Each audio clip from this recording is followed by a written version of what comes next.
เถิดน้องเอ๋ยดวงใจ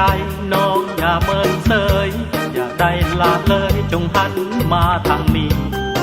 ผู้จะเป็นผัวนางในอนาคตน้องเอ๋ยจดจำไว้ให้ดีนี่ละคือผัวนางอยู่ทางเบื้องอนาคตทางงามทางโสดทางสดบอกว่าแต่หมดหรือว่าแมงมียังบอกเคยได้ไต่หรือว่าได้ตองได้แต่ทำน้องคุ้มผ้าอย่างดีนี่ละคือผัวนาแข่งแห่งหน้าตาเจ้าสูจอมใจน้องอย่าหดสู้อย่ามัวไปดูฮิปโปฮิปปีเรื่องการงานล้ำลองขอบอกให้ทราบตักน้ำให้อาคืนละ3 ทีนี่ละคือผัวนาผู้จะเป็นคนกอดคนสมจอมใจ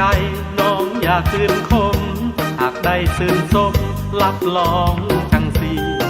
จงหันมาจดจำหน้าตาเอาไว้ถ้าหลุดมือไปจะบ่ได้ผัวดี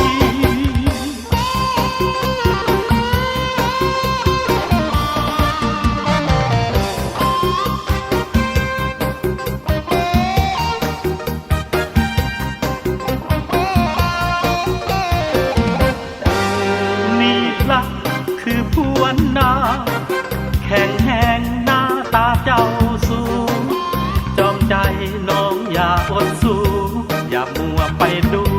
ฮิปโปฮิปปีเรื่องการงานล้ำลอง